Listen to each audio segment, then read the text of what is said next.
Mesdames et messieurs, bonsoir. Merci d'avoir choisi RTI 1 pour vous informer. Voici les titres de ce 20h. Le groupe bancaire britannique Standard Chartered Bank envisage de développer ses activités en Côte d'Ivoire. Son directeur général a été reçu par le président de la République, Alassane Ouattara, ce mardi. Le groupe entend contribuer au financement du secteur énergétique.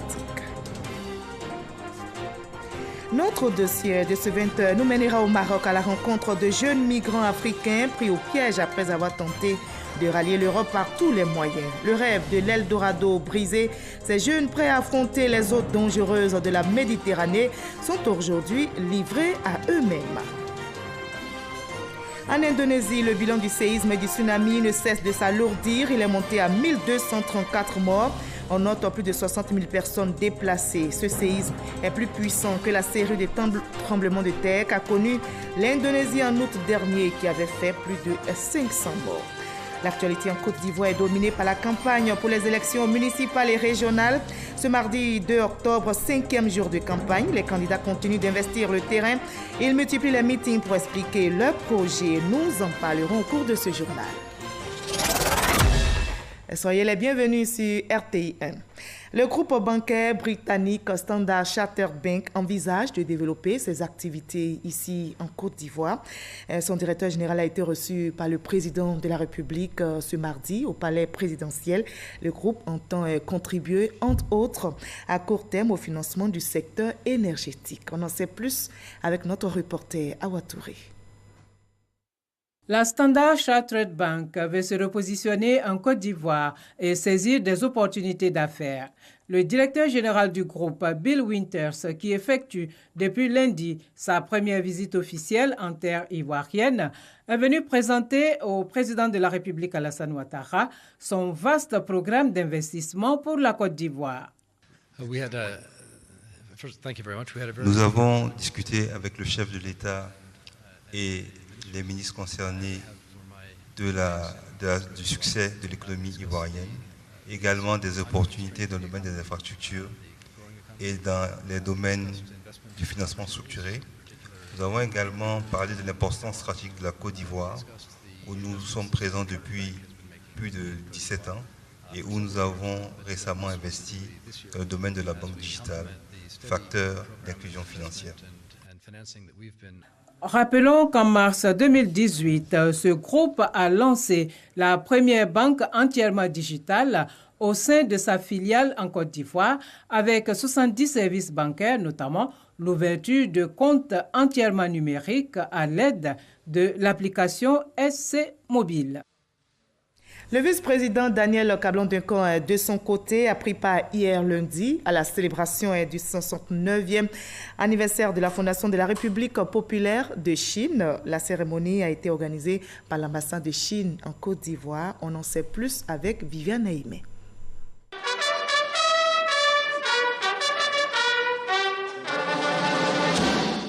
La célébration ce lundi 1er octobre, ici à Abidjan, du 69e anniversaire de la fondation de la République populaire de Chine était placée aussi sous le signe du 35e anniversaire des relations diplomatiques entre la Côte d'Ivoire et la République populaire de Chine. Des relations qui se sont intensifiées au cours des années pour atteindre, sous la gouvernance aujourd'hui des présidents Xi Jinping et Alassane Ouattara, un niveau jamais égalé auparavant.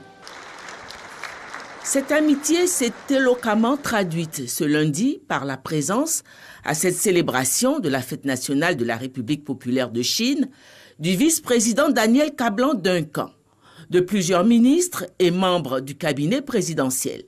On notait aussi la présence de nombreux invités, membres du corps diplomatique, jeunes étudiants, cadres de l'administration et des divers secteurs d'activité, une affluence qui démontre l'intérêt croissant et l'estime de la population ivoirienne pour la puissante Chine. Une projection filmée des grands moments de la récente visite d'État du chef de l'État ivoirien en Chine, la première d'un chef d'État ivoirien dans ce pays ami, a été projetée. L'ambassadeur Tang Weibin, dans un important message, a émis le vœu d'un partenariat fort Chine-Côte d'Ivoire dans tous les domaines. Nous continuerons à accompagner la Côte d'Ivoire dans ses efforts de se développer pour devenir un pays émergent, pour construire une communauté de destin Chine-Côte d'Ivoire marquée par le soutien politique mutuel, la coopération économique gagnant-gagnant et le rapprochement de cœur des Chinois et Ivoiriens dans les échanges culturels et humains. Le rapprochement de cœur entre Chinois et Ivoiriens, on peut le dire, est déjà amorcé. Une chorale de jeunes Ivoiriens a bercé l'assistance de chants en langue chinoise. Quant au groupe artistique Soteka, il a gratifié de nombreuses danses du riche patrimoine traditionnel ivoirien. Le vice-président Daniel Kablan-Duncan, livrant ses sentiments, s'est dit heureux du rapprochement entre la Chine et la Côte d'Ivoire. Vous savez qu'il y a eu beaucoup de réalisations que la République populaire de Chine a faites en Côte d'Ivoire. C'est qui existe déjà comme le Palais de la Culture, comme l'autoroute de Grand Bassam, comme l'eau venant de Beaunois, le ministère des Affaires étrangères. Vous voyez, il y a déjà beaucoup de choses qui ont donc été faites. Et il y a de nouvelles choses qui viennent, notamment le 4e pont. Et nous avons l'aéroport d'Abidjan. Vous savez, cette coopération se densifie.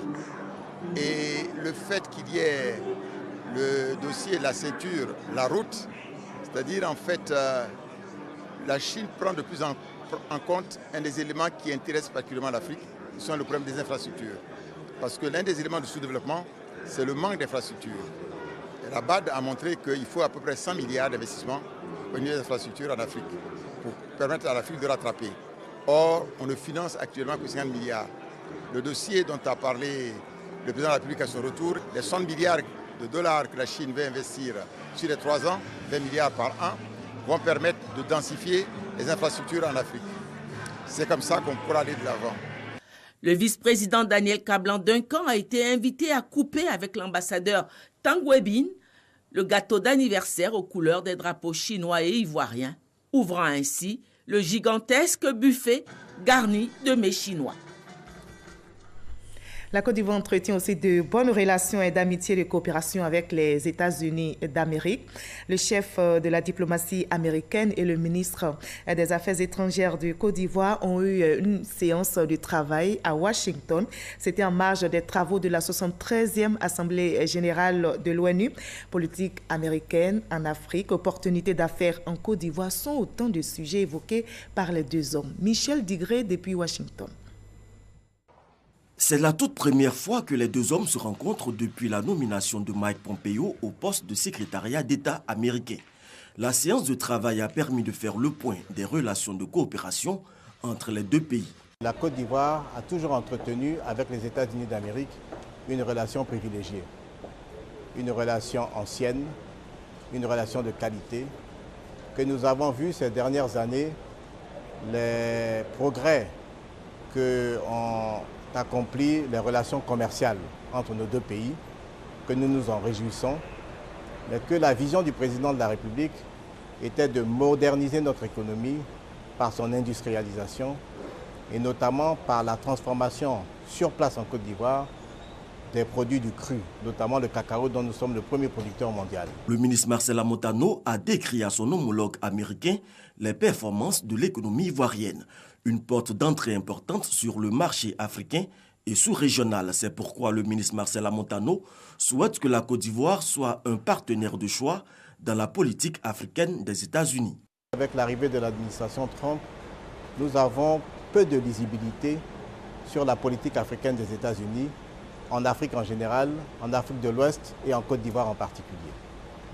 Donc j'ai souhaité avoir cet entretien avec mon homologue pour savoir un peu quelles étaient les intentions des États-Unis d'Amérique en Afrique. Et il m'a assuré que les États-Unis d'Amérique tenaient à garder son rang dans ses relations avec le continent et que la Côte d'Ivoire était considérée comme un partenaire privilégié dans cette politique de l'administration Trump sur le continent africain et en Afrique de l'Ouest. Marcela Montano a enfin soumis une préoccupation au chef de la diplomatie américaine. Je lui ai fait également remarquer qu'il serait intéressant que très rapidement, un ambassadeur des États-Unis d'Amérique soit nommé en Côte d'Ivoire. Il m'a assuré que le processus était en cours et que très rapidement, un ambassadeur serait nommé en Côte d'Ivoire. On en arrive à notre dossier de ce 20h. Je vous conduis ce soir au Maroc à la rencontre de jeunes migrants ivoiriens africains. Leur rêve, partir en Europe à tout prix et par tous les moyens. Pour cela, ils sont prêts à affronter les eaux dangereuses de la Méditerranée. Lorsqu'ils échouent dans leurs tentatives, on les retrouve, pour ceux qui ont encore la vie sauve, livrés à eux-mêmes. Le rêve de l'Eldorado brisé, ces jeunes migrants pris au piège du voyage périlleux témoignent maintenant dans ce dossier signé Serge Kolia depuis Rabat.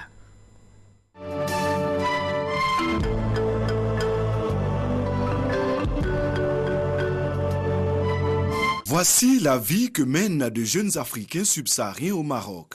Sans abri, dormant en plein air, ils sont à Rabat, la face visible de la migration irrégulière. C'est la misère catastrophe, cette vie, une vie clochard. Notre objectif, c'est pour aller en Europe, parce qu'en Afrique, il n'y a rien là-bas. Il n'y a pas de travail, tu ne travailles pas, tu ne peux pas payer une chambre à 100 € par mois. Nous sommes obligés maintenant de dormir ici dans ces jardins avec les frères et à l'harmonie, on oublie les restes.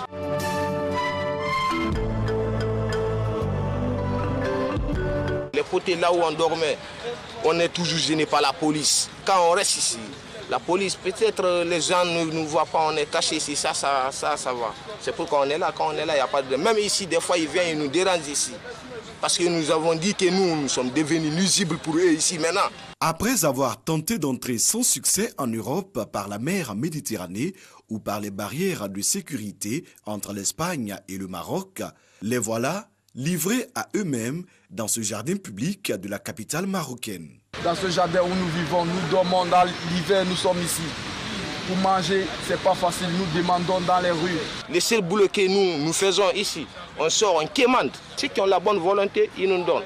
Et ceux qui n'en ont pas, ils passent. C'est comme ça on suit ici. Les 1 dirham, les centimes, les 2 dirhams, les 10. C'est ce qu'on garde un peu pour juste économiser comment manger. Il peut faire 4 jours, 5 jours, une semaine. D'autres même jusqu'à 1 mois sans se laver. Le parcours pour arriver au Maroc n'a pourtant pas été de tout repos. Le désert qu'on a traversé, ça c'est un grand risque. Il y a d'autres qui ont marché sur le désert une semaine. Il y a d'autres qui ont perdu la vie là-bas. Ceux qui ont eu la chance se sont retrouvés ici. Et ce n'est pas fini. La Méditerranée qu'on doit traverser comme ça, on la traverse illégalement. Ce n'est pas dans les bateaux. C'est des sodiacs, c'est des trucs gonflés. Avec un petit aiguille, ça se perce. Vous perdez tous votre vie. Braver toutes sortes d'obstacles pour finir dans cette misère. Au pays, je travaille. Ici, je ne travaille pas. Le temps que j'ai perdu ici, est-ce que je peux récupérer ça aujourd'hui? Je ne peux pas. J'ai pris à mes frères qui n'ont pas pu venir ici d'oublier ces choses-là. Cette bombe claque aventure-là, oublie ça mes frères. Partout tu vas gagner ta vie. Ces migrants ne se sont certainement jamais imaginé un tel scénario. Nous sommes trop souffert au Maroc ici. Est-ce que vous êtes prêts aujourd'hui à retourner au pays? Non, nous ne sommes pas prêts. Si on se retourne au pays, on va être des rébellions. On va être des rebelles. Moi, si je ne rentre pas en Europe, je suis marocain maintenant, je ne vais pas au pays. Andak, ça c'est Andak. Sans argent, sans travail, certains ont recours à la Caritas, une organisation catholique à but caritatif. Mais ici aussi, les responsables semblent dépassés par le flux migratoire. Moi, j'étais en Europe, tu vois. Moi, ils m'ont rapatrié de l'Allemagne. Je suis arrivé en Côte d'Ivoire, je suis revenu au Maroc encore pour repartir, tu vois. Je n'étais pas là pour rester ici. Mais je suis resté ici maintenant. Mon argent est fini, tu vois. Je n'ai rien. Donc maintenant, il faut les gens qui vont nous aider, qui vont nous soutenir, donner les logements. Maintenant, les gars nous laissent aussi. Donc, on est livrés à nous-mêmes. On est obligé de faire n'importe quoi ici. Je remercie Dieu. M'ont donné un rendez-vous demain pour mon logement. D'autres migrants essaient de se prendre en charge. C'est le cas de Patricia. Elle est tresseuse et vendeuse de produits de beauté à la Médina de Rabat. Elle s'en sort bien avec son activité, nous dit-elle. Moi, mon objectif précis, ce n'est pas pour traverser la Méditerranée pour l'Europe. Je suis venue faire un peu d'économie et retourner dans mon pays pour exercer d'autres métiers. Selon Patricia, une cinquantaine de jeunes Ivoiriennes exercent la même activité qu'elle à Rabat. De mon point de vue, l'Europe n'est pas une terre promise. Ce n'est pas la peine de risquer sa vie dans la mer. parce que c'est vraiment un très grand risque. La Méditerranée, ce n'est pas une piscine ni une plage. Elvis est le président de la communauté des Ivoiriens de Rabat. Chaque année, nous indique-t-il, environ 500 Ivoiriens arrivent au Maroc. Les Ivoiriens qui viennent ici, quand ils sont dans ce genre de lieu, on les enlève là pour les mettre dans un foyer. On leur propose deux choix. Parce que traîner ici, c'est ternir l'image de la Côte d'Ivoire. Donc on leur demande soit de rentrer au pays, ou soit de s'intégrer. Mais en s'intégrant, c'est de travailler. Donc on discute avec des entreprises qui sont organisées, on leur présente seulement, on leur demande leur passeport, et puis bon, on les fait travailler jusqu'à ce qu'ils aient 2-3 sous pour pouvoir rentrer en Côte d'Ivoire après. Si certains migrants acceptent de rentrer au pays, le retour n'est pas envisageable pour la plupart. Je n'ai pas envie de retourner en Côte d'Ivoire avec la poche percée. Je préfère mourir dans la mer d'avoir honte devant mes parents. C'est un peu ça. Réussir ou mourir, telle est la résolution lourde de conséquences prise par ces jeunes Africains. Autant dire que le phénomène de la migration irrégulière, avec son lot de morts, n'est pas prêt de s'arrêter de sitôt. Et pourtant, l'Eldorado, ce n'est pas forcément ailleurs. Allez, dans le quotidien donc, de jeunes migrants pris au piège d'un voyage périlleux, un dossier signé Serge Coléa. De l'autre côté du globe, en Indonésie, le bilan du séisme et du tsunami survenu vendredi ne cesse de s'alourdir. Il est monté à 1234 morts selon l'agence de gestion des catastrophes.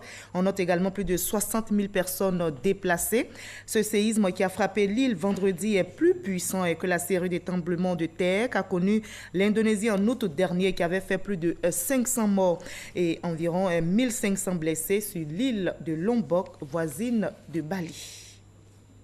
On revient en Côte d'Ivoire. L'actualité est dominée par la campagne pour les élections municipales et régionales. Ce mardi 2 octobre marque le 5e jour de campagne. Nous allons voir maintenant l'ambiance dans les régions et les communes de Côte d'Ivoire.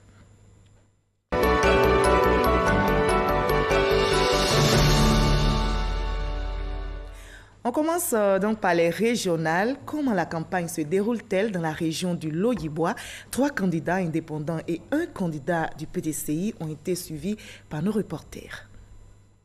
Zéouri Paul Arnaud Bertin conduit la liste flambeau du développement. Villages et hameaux du Lodjibois accueillent chaque jour cette délégation. Le mal qui ronge le développement dans notre région s'appelle la pauvreté. Depuis 2 ans, voire 3 ans, nous sillonnons tous les hameaux, tous les villages, toutes les villes pour dire à nos parents que nous sommes à leur côté. Ils se sont confiés à nous. Et maintenant, nous savons ce que nous allons leur proposer lorsque nous serons au conseil régional dans quelques jours. Nous y serons. Nous serons au conseil régional. Devenir le porte-flambeau du Lodjibois, Zéouri Paul Arnaud entend maximiser ses rencontres avec les populations jusqu'au dernier jour des campagnes. Sur les traces de Babli Dominique, candidat PDCI-RDA pour le compte de l'élection régionale dans le Lodjibois, le candidat est en plein échange avec la chefferie. Je veux être président de cette région pour aider tous ces parents qui sont là, avec mon expérience. Je précise à toutes fins utiles que par le passé, j'ai été maire de Lakota, le premier maire de Lakota. Et si vous voyez tous les édifices, toutes les infrastructures qui sont à Lakota, depuis le carrefour, la mairie, le marché, l'abattoir, la maison des jeunes, le stade, tout ce qui est à Lakota est mon œuvre. Contact direct, carte favorite du candidat Babli Dominique. Seule femme parmi 6 candidats, Aouma Bouzouo-Cécile veut se mettre au service du Lodjibois avec un regard particulier pour la gente féminine. Et pour passer son message, elle multiplie les rencontres avec les femmes. Je veux industrialiser le Lodjibois pour que les femmes qui souffrent en milieu rural puissent trouver des débouchés facilement. Nous sommes déjà à l'international. Nous avons des marchés. Nous voulons qu'elles cultivent de façon moderne, que la jeunesse cultive de façon moderne et que nous puissions vendre facilement les produits du Lodjibois et que le Lodjibois soit la région phare du programme de développement qui est dans le plan national de développement de la Côte d'Ivoire. Aouma Bouzouo-Cécile veut tout mettre en œuvre pour valoriser le potentiel économique du Lodjibois. C'est à son quartier général à Divo que nous retrouvons le candidat Diakité Daouda. Il rentre de campagne, il a échangé avec les populations et parlé développement. Les populations de l'Odjiboua vont voter pour moi parce qu'avant de faire la politique, il faut être d'abord social. Moi, j'ai fait du social. Le social, en faisant la politique, on peut mieux faire le social. Je vais donner du travail, nos mamans, je vais m'occuper de nos mamans, je vais faire les voiries, je vais faire le développement en général. C'est ça que moi je connais. En tant qu'opérateur, c'est ce que je sais faire. C'est ce qui me pousse aujourd'hui à être candidat au conseil régional pour relever un défi. Diakité Daouda entend ne rien lâcher jusqu'à la victoire finale. Dans le Kondougou, le candidat du RHDP, Kobena Kwasi Agyumani, sillonne les localités de la région à la conquête de voix, bien sûr, et il espère remporter le scrutin le 13 octobre prochain. C'est à Asseufri que le candidat du RHDP pour les régionales dans le Gontougo donne le ton de sa campagne. Le candidat Kobena Kwasi Agyumani entame un long périple dans tous les hameaux du Gontougo. Vous avez vu la ferveur, l'enthousiasme sur le visage de nos parents. C'est dire qu'ils savent que seul le RHDP est capable de sauver la Côte d'Ivoire et de permettre qu'il y ait un développement équilibré et global. Les cadres que comptent les Zanzans sont à nos côtés. Nous allons battre tous nos adversaires et nous allons leur tendre la main. Qu'en est-il de ces régionales dans la région de la Nawa? Le candidat Alain Richard Donvayi et le candidat indépendant Netro Tagro René rivalisent d'ardeur sur le terrain pour conquérir les électeurs. René Netro, vice-président du conseil régional sortant, veut désormais jouer le premier rôle au sein de cette institution. Candidat indépendant, il conduit la liste unie pour la paix et le développement de la Nawa. René Netro veut impulser un nouveau développement de la région de la Nawa en prenant en compte les préoccupations quotidiennes des populations. Les besoins primaires de nos populations, c'est essentiellement les pistes villageoises pour faire sortir leurs produits agricoles. Les aider à avoir des dispensaires, construire des écoles primaires et secondaires, mais ensuite, surtout, les aider à avoir de l'eau potable. Il y a un manque criard de sang. Quand un individu est malade, il faut se rendre à Daloa pour avoir du sang. Nous souhaitons, quand nous allons prendre la région, créer ici une banque de sang. À Daléa, un village de la commune de Soubré, le candidat du RHDP, Alain Richard Donvayi, échange avec la population. Le président sortant du conseil régional de la Nawa veut poursuivre ses chantiers de développement pour le bonheur des populations de la Nawa. Nous avons fait un programme sur 5 ans avec une matrice qui nous a permis de choisir tous les 3 ans, donc, dans le programme triennal, les besoins les plus urgents. Et nous n'avons pas terminé ce travail-là. Il nous faut un deuxième mandat pour continuer et continuer à faire bien. C'est pour cela que nous sollicitons donc l'appui des populations, l'appui de la jeunesse, des femmes et de tous ceux qui vivent dans notre région pour que nous continuions à construire la cohésion dans cette région et l'unité que nous avons toujours voulu dans notre région. Et comment se déroule cette campagne maintenant dans la région de Gbeke? Le candidat RHDP, PDCI et un candidat indépendant, vous allez le voir, ont investi le terrain ce 5e jour. Ils sont très actifs. Élection des conseillers régionaux de Gbeke. La liste Rassemblement et Paix, conduite par Kwasi Jean-Claude du RHDP, ministre des Mines et de la Géologie, compte relancer et reconstruire Bouaké. Nous considérons que l'allure à laquelle nous allons n'est pas suffisante. Nous voulions un plan Marshall pour Bouaké. Nous considérons que ce plan Marshall, c'est nous, filles et fils du Gbeke, qui devons rédiger ce plan Marshall. Nous sommes en train de le rédiger. Lorsque nous l'aurons terminé, nous nous présenterons avec ce plan-là au titre de toute la région devant le gouvernement. Nous sommes conscients que nos parents vont voter pour notre liste. L'indépendant Kwasi Abonouan Jean de l'Union sacrée pour le Gbeke rempile pour achever la mission à lui confier. L'amour que j'ai pour ma région, vous savez, quand vous construisez une maternité et que vous voyez la joie des populations, quand vous construisez une école, que vous voyez la joie des populations, quand vous faites un pont, comme on a inauguré le pont de Congodian, qui a désenclavé 10 villages Goli, qui attendaient ce pont depuis 25 ans, la joie de ces populations d'avoir eu ce pont, je vous assure que ça vous amène à vouloir continuer. Et nous avons des perspectives pour notre région et c'est pour ça que nous voulons rempiler. Mangwa Kofi Sraka Jacques du PDCI RDA, la Côte d'Ivoire a rassemblé et réconcilié et veut mettre son expérience au service de la région. Je suis candidat pour apporter un changement nouveau à la région du Béquet. Vous savez, le PDCI RDA, c'est notre fétiche. Il faut que la population de Béquet ne se trompe pas, qu'ils choisissent le candidat du PDCI RDA. J'ai déjà été président du conseil général de Béoumi. À Béoumi, ce que j'ai fait là-bas, tout le monde sait. D'ailleurs, tout le patrimoine que j'ai acquis, par exemple un service de TP complet, ont été transférés au conseil régional de Bouaké. Les candidats sont sur le terrain pour faire prévaloir leurs arguments.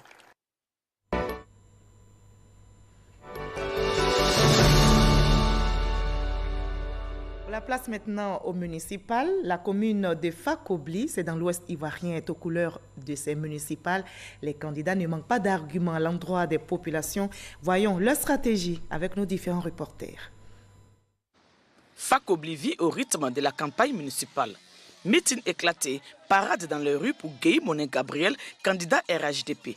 Il affirme que sa candidature est motivée par le cri de cœur de ses parents. S'il est élu, voici ce que sera Fakobli. Nous avons pour ambition de pouvoir un peu relever l'aspect économique du département de Fakobli. Au plan social, il y a des écoles qui tombent pratiquement en ruine. Nous voulons les réhabiliter et construire de nouvelles classes. Au niveau de la communication, nous allons modestement mettre en place Fawe FM, qui sera une radio locale. Et puis, il y a beaucoup de culture au niveau de Fakobli. Il y a Fawe Festival que nous allons mettre en place. Guy Sévérin, candidat indépendant, est en réunion avec son cabinet à son quartier général. Il réajuste le programme de la journée. Son principal combat, c'est d'améliorer la voirie urbaine de Fakobli. Fakobli a de sérieux problèmes. Dans un premier temps, il n'y a même pas de route. Le premier pas, dès que je suis élu, c'est pour reprofiler ces routes-là ou bien ces rues-là, au moins 2 fois dans l'année, pour que nos parents qui ont leurs productions éloignées, qui puissent avoir le temps librement d'évacuer ces productions-là. Autre candidat indépendant, le maire sortant. Il est enseignant-chercheur en phytopathologie. Poète Jean conduit la liste Alliance pour le développement de Fakobli. Il se fait appeler le bâtisseur. Il brandit son bilan comme atout principal. Je suis candidat à ma propre succession parce que je vais défendre d'abord mon bilan. Nous avons fait des investissements qui sont importants. Le grand complexe commercial qui fait la fierté de Fakobli. Nous allons nous étendre maintenant sur les villages environnants. Nous avons un projet de marché annexe à Kiriao, à Guézon, à Soumaï. Ce sont des gros villages. Je demande à la population d'ouvrir les yeux, de bien voir, de bien écouter. Le convoi de la candidate indépendante Kei épouse Ewi Esther se dirige vers un village de Fakobli pour convaincre les électeurs.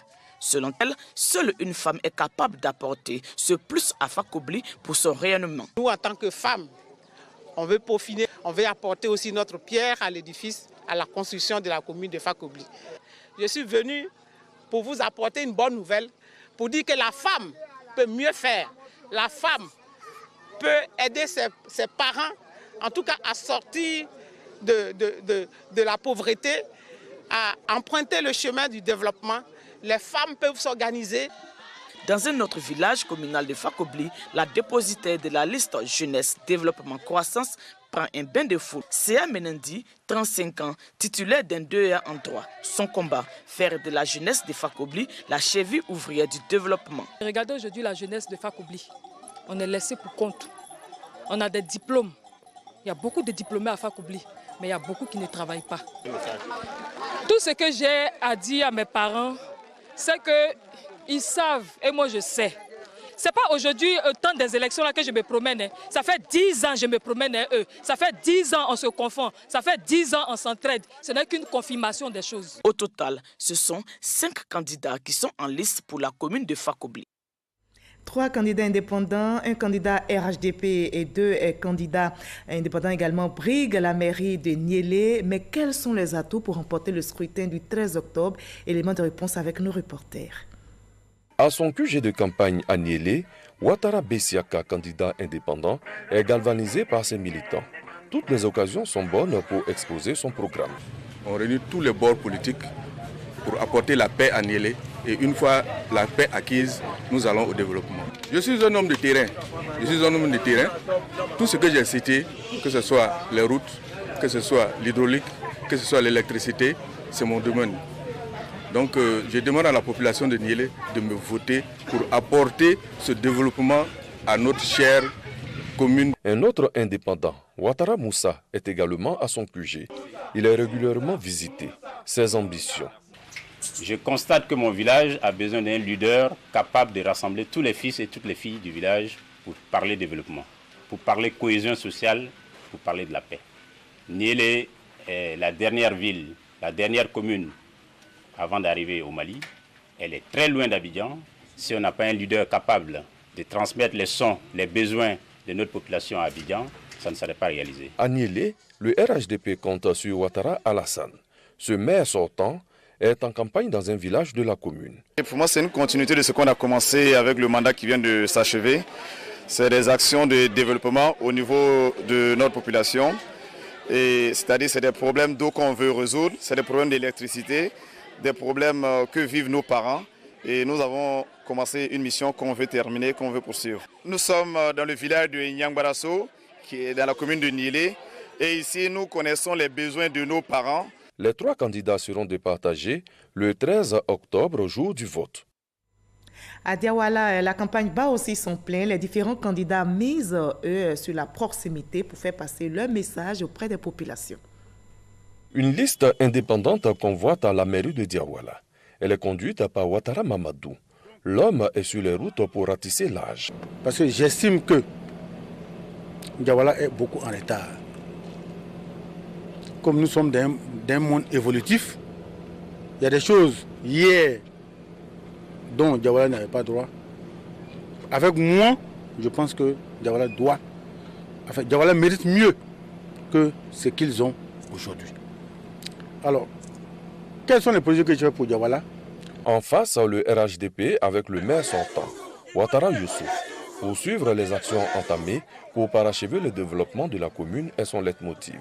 Depuis 2013, où nous avons été élus pour le premier mandat, nous avons fait un certain nombre de réalisations et nous avions un programme que nous avons déroulé sur les 5 premières années.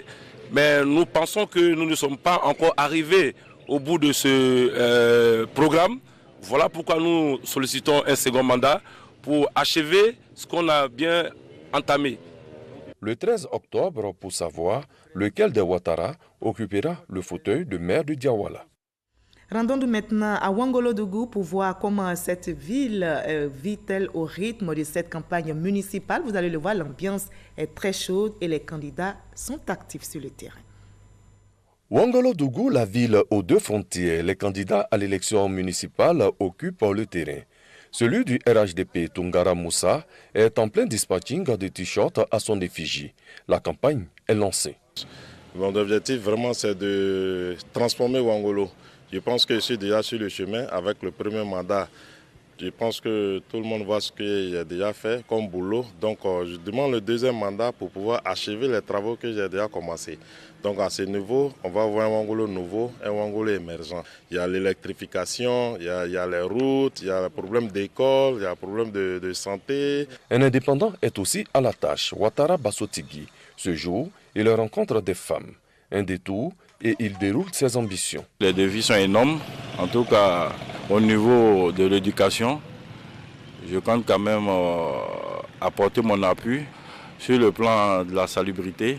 Je compte quand même aussi peut-être avoir la possibilité d'acquérir d'autres matériels, développer l'agriculture, mécaniser l'agriculture pour qu'on puisse motoriser l'agriculture, pour que nous puissions avoir plus de rendement. 10 718 électeurs sont appelés aux urnes le 13 octobre prochain à Ouangolodougou. La commune de Korogo vit aussi au rythme de ses municipales. Notre équipe de reportage a suivi la campagne menée par le candidat RHDP assuré de remporter l'élection au soir du 13 octobre. Korogo, forte mobilisation, le RHDP lance sa campagne. La liste est conduite par Lanzani Koulibaly. La continuité est mise en avant. On va remercier donc le Premier ministre qui est l'actuel maire qui a accepté de donner la place aux plus jeunes et qui a renouvelé le conseil municipal donc de plus de 60%. Et nous avons donc mis cette mairie sous le signe de la continuité de toutes les actions déjà qui ont commencé avec le Premier ministre, les actions de développement comme les routes, l'eau courante, l'électricité, les hôpitaux, les dispensaires, l'école. Le Premier ministre Amadou Gon Coulibaly, maire sortant, est venu apporter son soutien au RHDP. Lui, il est candidat unique, il représente les couleurs du RHDP au municipal dans la commune de Kong et il promet, une fois élu, de travailler à l'essor de cette commune. Voyons comment se déroule la campagne du candidat RHDP avec Kadès Sogodogo. C'était Abdrahman Timoko, tête de liste RHDP pour l'élection municipale à Kong, candidat unique. La campagne est tout de même menée. Tous ici, mes frères et sœurs, membres du conseil municipal, sommes mobilisés, sommes engagés pour contribuer chaque jour davantage au bonheur des populations de Kong par la vision éclairée de nos dévanciers et par le fait que déjà il a déjà tracé les sillons. Le ministre Téné Ibrahima Ouattara, qui est pour nous, comme je le dis, un modèle, une référence qui a permis à tous ici rassemblés d'être unis. Les membres de la liste ont été présentés aux populations en attendant le 13 octobre, jour du scrutin. De Kwasi Kro est aussi convoité par des candidats issus du RHDP, du PDCI et 2 candidats indépendants. Ils sillonnent actuellement les localités pour échanger avec les électeurs et tenter de les rallier à leur cause. L'hôtel de ville de Kwasi Kro, fierté des populations, est l'un des principaux arguments de campagne du maire sortant. Kwadio Kwaku Bertin remplit pour un autre mandat au compte du PDCI. La force de l'équipe sortante, dirigé par le sénateur M. Kwadio Kwaku Bertin, réside dans toutes les actions que nous avons menées durant les 5 ans. Les efforts que le maire a déployés pour que nous arrivions à ce niveau de développement nous permettent de nous rassurer que nos parents, nos électeurs peuvent nous reconduire. Kwaku Kona Norbert, candidat indépendant, l'homme est administrateur des services financiers et propose aux populations de Kwasi Kro un autre mode de gestion de la mairie. Il se présente comme l'homme du changement. Changeons de mentalité. Changeons notre façon de voir pour notre bien. Prenez quelqu'un qui peut faire quelque chose pour vous. Ma stratégie, c'est d'utiliser le peu que l'État me donne pour faire le développement du Kwasi Kro. Et si ça ne suffit pas, je me tourne vers l'extérieur, vers mes amis, pour venir m'aider. Parce que le budget de la mairie seulement ne suffit pas. À l'entrée de la ville de Kwasi Kro, le quartier général de campagne du candidat du RHDP, Kwasi Kra Amilar, affiche un triomphalisme qui rassure ses militants et partisans. Après les tournées que nous avons effectuées dans pratiquement tous les villages de la commune de Kwasi Kro, la population partage vraiment cette vision et a soutenu le candidat du RHDP qui a été investi par le président Alassane Ouattara pour pouvoir profiter aussi de ce développement apporté dans les autres régions de la Côte d'Ivoire. Nous voici avec le candidat indépendant Kwaku Joseph. En route pour son domicile après une série de rencontres programmées, de Maître Mo résume sa vision.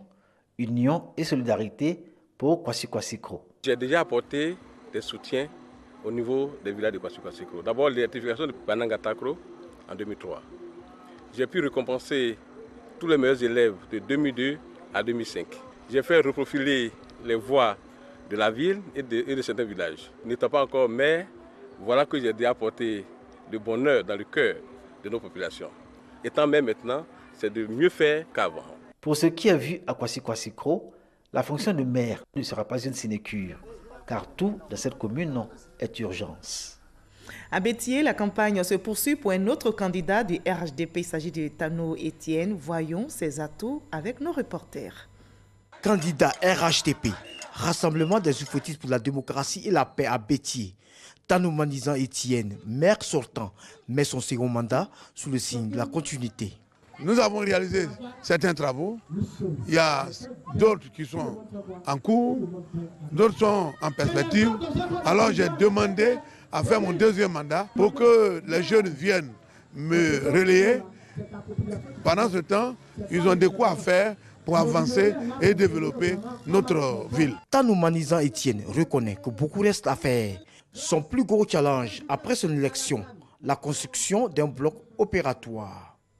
Et si je vous conduisais maintenant dans la commune d'Ateguakro, comment la campagne se déroule-t-elle dans cette localité? Vous allez le voir, le candidat du RHDP est sur le terrain à la conquête des voix.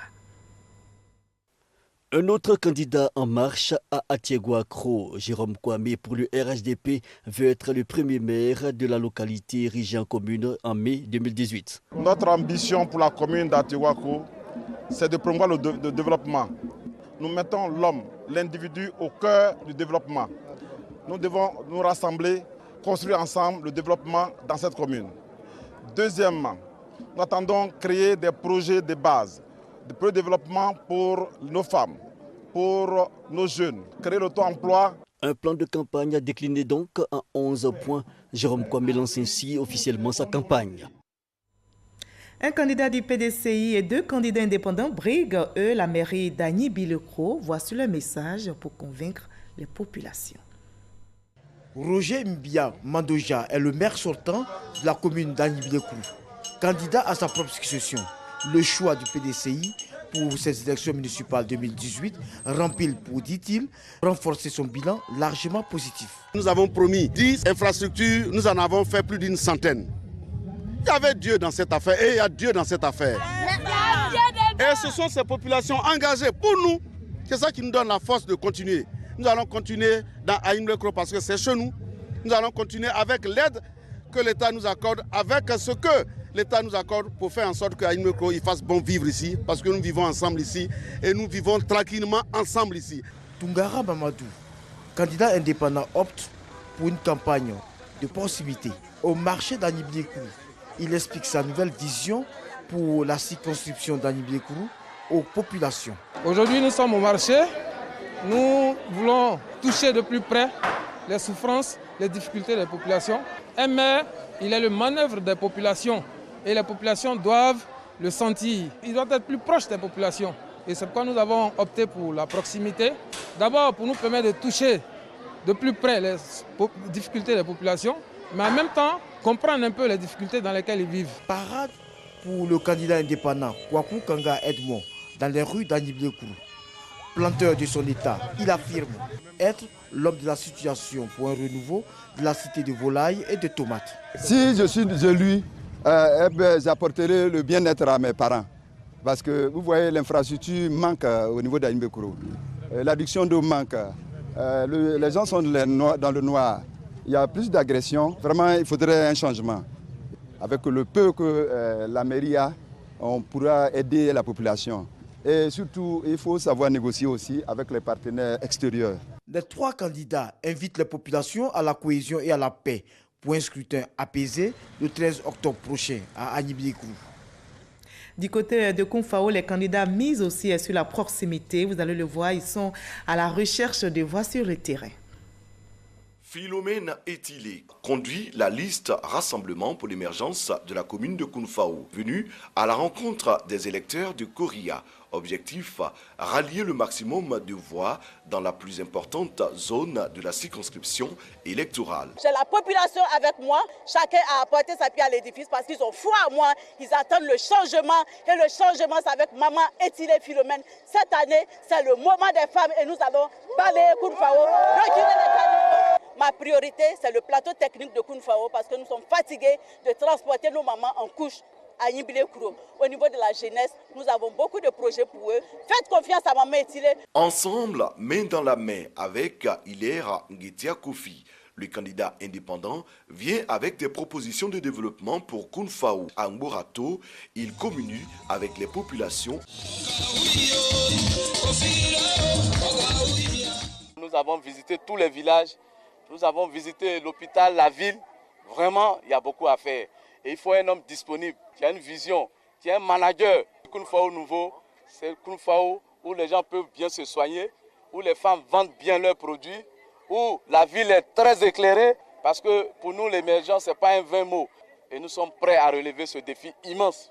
Koria, localité située à environ 3 km de Kounfao, ouvre les bras au candidat du RHDP, venu partager sa vision du développement local. Notre but, c'est de contribuer à l'émergence pour un développement axé sur les services de base, notamment la santé, l'éducation, l'environnement. Il faut rassembler toutes les compétences pour que Kounfao puisse faire un décollage nouveau. Agir ensemble. Si nous agissons ensemble, nous allons décider ensemble, il va sans dire. Nous allons récolter ensemble et puis nous allons partager ensemble. Colonel de douane Yao Kwame Noël se dit prêt à se mettre au service de ses concitoyens. Oulaï François est le porte-étendard du PDCI RDA à Kounfao. En cas de victoire, Oulaï François entend ouvrir de nouveaux chantiers de développement pour le bien-être des populations de Kounfao. Intensifier nos actions sur Kounfao ville. Parce que le mandat passé, nous avons travaillé plutôt dans les villages. Nous allons nous occuper de l'environnement, les caniveaux et autres. Nous allons acquérir une machine pour nous occuper des rues, faire l'extension de l'électrification, construire une 3e école primaire, embellir la ville pour que Kounfao, dans 5 ans, soit vraiment une très belle cité. Abonoukou est le candidat du RHDP sillonne aussi les localités. Il est assuré de remporter la victoire au soir du 13 octobre. Tout le Gotha du RHDP dans le Grand Tougo avec à sa tête Kobenan Kwasi Adjoumani sur la place publique de Bondoukou pour soutenir le candidat Ilassou Kone. Le maire sortant de Bondoukou juge son bilan positif. Ses partisans également. En 5 ans, nous avons réalisé 25 salles de classe. L'abattoir le plus moderne de la région. Nous avons un grand chantier, c'est le musée de la région du Grand-Tougo. Notre combat, c'est d'améliorer les recettes au niveau de la commune. Nous sommes allés de 63 millions, aujourd'hui nous sommes à 200 millions. Des prix Cro, un candidat du PDCI et un autre candidat indépendant rivalisent d'ardeur sur le terrain. Nous allons pour gagner. Dernier entretien avec son équipe avant d'aller sur le terrain. Pour cette journée, le candidat du PDCI RDA aux élections municipales à Pricro a décidé de faire du corps à corps.